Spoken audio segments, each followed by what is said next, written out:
بہت شکریہ صاحب صاحب اور میر صاحب کے آپ نے وقت دیا. اور میں سب سے پہلے آج شہزاد منیر صاحب سے پہلے بھی میں قاری بزرگ شاہ صاحب کی طرف آتا ہوں کہ کسی نے کہا تھا کہ جب بھی انقلاب آتا ہے تو قدرت اللہ شہاب آتا ہے. تو پاکستان میں شاید وہ جو وزیر اعظم کا خطاب ہوتا ہے اس سے پہلے تلاوت میں بھی جب فتح اور خوشی کے لمحات ہوتے ہیں تو وہ قاری بزرگ شاہ نظری کو منتخب کیا جاتا ہے. میں نے جب دیکھا وزیر اعظم کے خطاب سے پہلے تو میرا دل خوش ہوا. میں نے کہا کہ فتح کے موقع پہ واقعی ایسا ہی بنتا تھا. حکومت پاکستان کی طرف سے میرٹ پہ فیصلہ ہوا ہے. تو شہزاد منیر صاحب نے ماشاءاللہ جی ہمیشہ کی طرح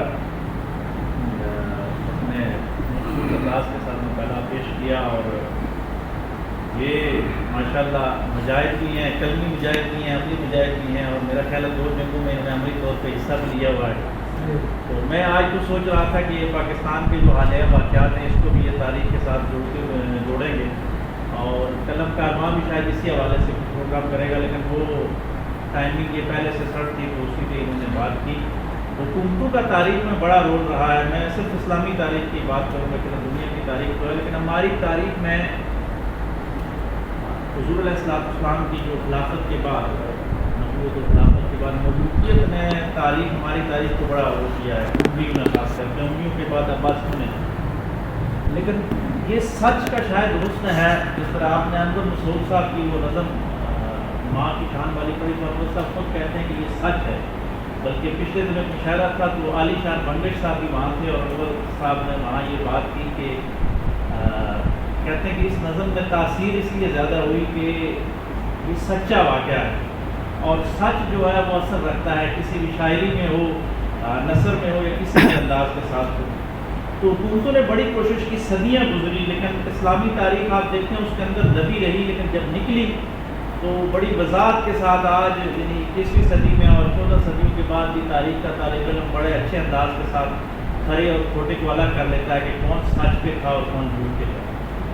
تو حکمرانوں کو اس تاریخی تسلسل سے سبق سیکھنا چاہیے تھا کہ اگر اموی اور عباسی تاریخ کا دائرہ نہیں بدل سکتے, انسانیت کے سامنے اس سچ کو چھپا نہیں سکے, حتیٰ کہ انہوں نے جھوٹی حدیثیں گڑھ کر بھی یہ سہارا لیا کہ ہماری تاریخ صحیح ہو جائے. یعنی تاریخ سے بات کہ جو کیے ہیں کرتوت وہ چھپ جائیں, لیکن وہ چھپ نہیں سکے. تو موجودہ دور میں بھی یہ حکمرانوں کو سبق حاصل کرنا چاہیے. اور آپ کی اس مقالے کے اندر اگر تھوڑا سا یہ ہمارا فروغ جو ہے قلم کارواں کا نظریاتی بھی ہے تو اس حوالے سے اگر کچھ اور بھی شامل کیا جاتا تو زیادہ بہتر تھا. پھر کچھ چیزیں جو اس موجودہ تناظر میں تاریخ میں دیکھی ہیں, ابھی آپ بہتر بتا سکتے ہیں پرانے لوگ کے. ہم نے تو پڑھا تھا کہ رات کی تاریخی میں ہندوستان نے حملہ کیا 65 کی جنگ میں. بعد میں ادھر ادھر جب کتابیں گردانی مطالعہ پاکستان میں جھوٹ بھی شامل ہے, بلکہ ابھی ادھر لطیفہ وائرل ہوا کہ ایک ٹیچر تھے تو وہ احتجاج کر رہے تھے اپنی تنخواہوں کے حوالے سے. تو ان کا کلپ بڑا وائرل ہے کہ انہوں نے کہا کہ ہم بڑے مظلوم طبقے سے تعلق رکھتے ہیں, ہماری تنخواہیں بڑھا دی جائیں, ورنہ ہم اتنے ہی کہہ سکتے ہیں کہ ہم سچا مطالعہ پاکستان پڑھانا شروع کر دیں گے.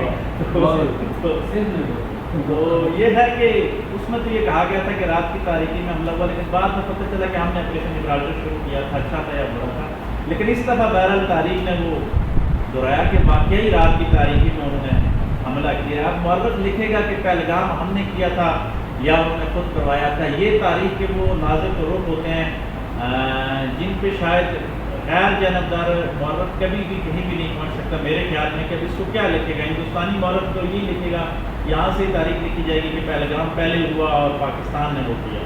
جبکہ پاکستانی مورخ لکھنا شروع کرے گا تو وہ تو یہی لکھے گا کہ ایک متنازع علاقہ تھا, وہاں پہ تو چھوٹی موٹی کاروائیاں ہوتی ہیں, لیکن رات کی تاریخی میں ہم پہ حملہ ہوا. تو اس میں لیفٹ اور رائٹ والے جو ہیں ہمارے کچھ لوگ وہ اس کو ملا لیتے ہیں اور پھر آگے چلنا شروع ہو جاتے ہیں. تو میں سمجھتا ہوں کہ جب حق کی بات آ جائے تو ہمیں تھوڑا بہت اگنور کرتے ہوئے اسپیس دینی چاہیے. اس موجودہ جنگ میں تاریخی تسلسل یہ ہے کہ حافظ آصف منیر نے اس قوم کے ساتھ بڑی زیادتیاں کی ہوئی تھی. اگر میں نام لے کے شاید نہیں کہنا چاہیے, بہرحال میں کہہ رہا ہوں کہ آئینی طور پہ, قانونی طور پہ, عدلیہ کہاں شب خون نہیں مارا گیا. لیکن مجھ جیسا آدمی بھی, میں تو سچی بات ہے جذباتی ہو جاتا ہوں, اور میں نے دیکھا ہے کہ جب بات آپ نے بھی کہا کہ ہندو اور مسلم کی بات ہوگی, ہندواتا اور مسلمان کی بات ہوگی, تو پھر ہم نے حافظ صاحب کو سپورٹ کی. اس کے ساتھ بھی نہیں ہونا چاہیے کہ آپ کے اسلام کو اور آپ کے نظریے کو نقصان پہنچے. میری ایک یہ رائے ہے کہ جب آپ کی ریاست پہ اور آپ پہ باری آ جائے تو ایسا نہ ہو کہ آپ تاریخ بچاتے بچاتے اپنی ریاست کھو بیٹھیں. اور پھر وہ قائد اعظم والی بات ہوگی کہ ان سے کسی نے کہا تھا کہ میں آپ کو ووٹ نہیں دیتا کیونکہ آپ سنی ہیں, تو انہوں نے کہا تھا کہ گاندھی کو ووٹ دے دیجیے کیونکہ آپ شیعہ ہیں. تو انہوں نے کہا تھا کہ گاندھی کو ووٹ دے دو پھر وہ تو سنی ہے. تو ہمیں مودی سے بہرحال اپنے لوگ بہتر. تو اس سے ایک تاریخی طور پہ ایک اور تسلسل سیکھنا چاہیے. ابھی بھی ہماری جو انتظامیہ ہے اس وقت سے یہ بات ہے چلے ہم کی رائے بنتی ہے کہ فتح تو ہو گئی ہے, یہ بھی تاریخ میں لکھی جائے گی, لیکن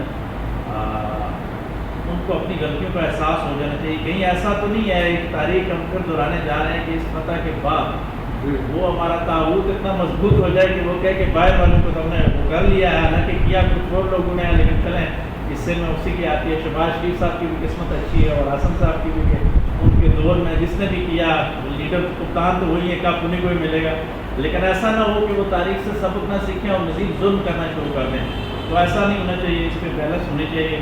تو تاریخ سچ کے سامنے رکھتے ہوئے اقتدار کے ساتھ آگے جانی چاہیے. بہت بہت